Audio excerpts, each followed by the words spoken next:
So basically, everyone was hyped up about Anthony Edwards throughout the first 2 rounds of the playoffs, as he seemed to be this unifying force between the new fans and the old school fans.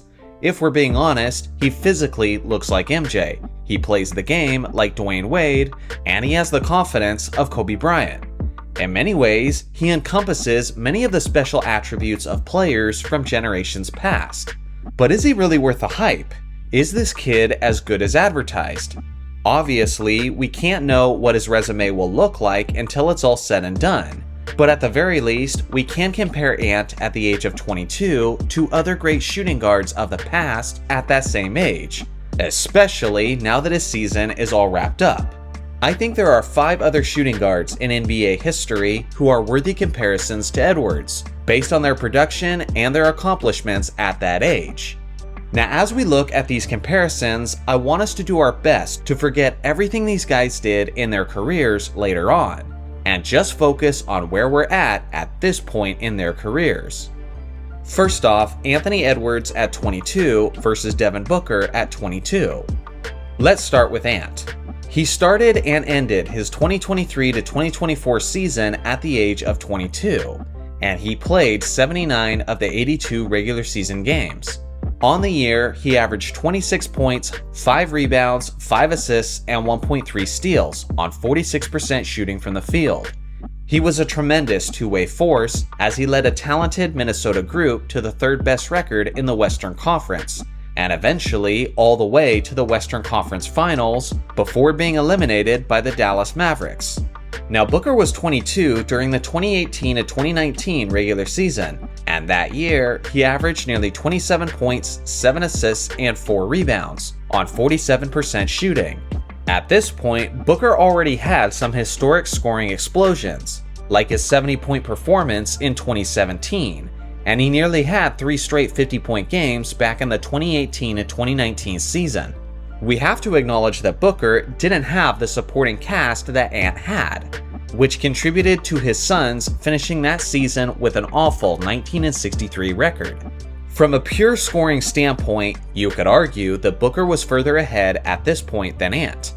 But Edwards was certainly the more capable defensive player, and had accomplished much more in the playoffs at this point.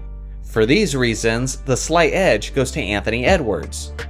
Now let's move up a step and compare him to the old school legend David Thompson. Like Edwards, Thompson was an athletic and fundamentally sound 2-guard who was 6 foot 4 inches tall. Now, his 22-year-old season was the 1976 to 1977 season, and that was the first year after the NBA merger. He played all 82 games and averaged 26 points, 4 rebounds, 4 assists, and 1.4 steals on 50.7% shooting. Skywalker led his Denver Nuggets to a 50-32 record, which was good enough for a playoff spot. Unfortunately for Denver, they lost in the first round series in 6 games to the Portland Trail Blazers. And although Thompson was solid in those games, he certainly wasn't performing at the level that Edwards did throughout the 2024 postseason. Ultimately, I think that's the deciding factor in this specific matchup. So once again, I'm giving the slight edge to Edwards. Now let's look at Anthony Edwards versus Tracy McGrady. As most of you know, T-Mac came into the NBA straight out of high school, and by the time he was 22 years old, he was a serious problem in the NBA. It was the 01-02 season, which was his second year with the Orlando Magic. He played 76 games that season and finished 4th in the MVP voting, as he averaged nearly 26 points, 8 rebounds, 5 assists, and 1.6 steals, while making 45% of his shots. He led his Magic to the playoffs as a 5th seed, and although he played well individually in that first round against the Hornets, they were eliminated in just 4 games. When you consider the pace of play and the amount of offense being scored in that era, I think it's clear that T-Mac had the more impressive regular season. But on the other hand, Edwards did take his team much deeper into the playoffs. But you also have to consider that they were the more talented group. Edwards was much more efficient than McGrady in the playoffs as well, even with his large drop-off in the conference finals.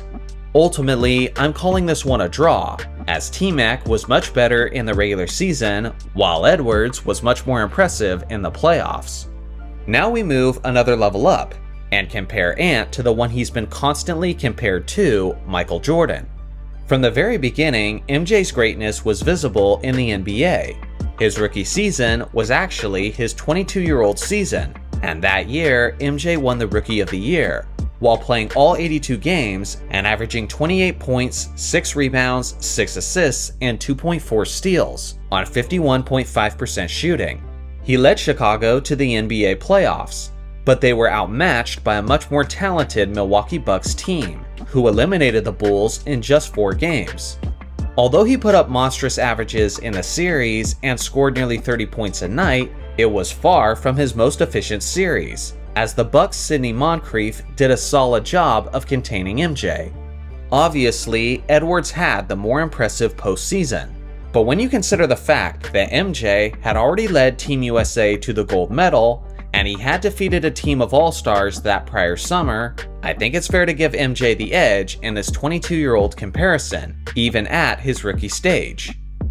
And now we move up another level, to the equivalent of a final boss, the 22-year-old Kobe Bryant.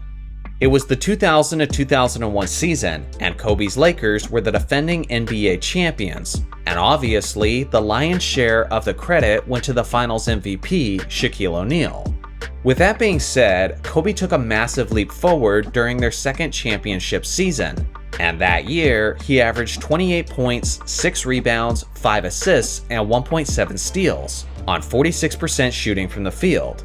Kobe was also on the NBA's second all-defense team that season.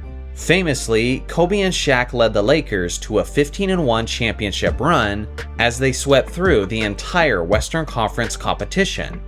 Although Shaq went on to be the finals MVP against Philadelphia, Kobe was arguably the MVP of the West playoffs, as he put up absurd averages throughout that postseason.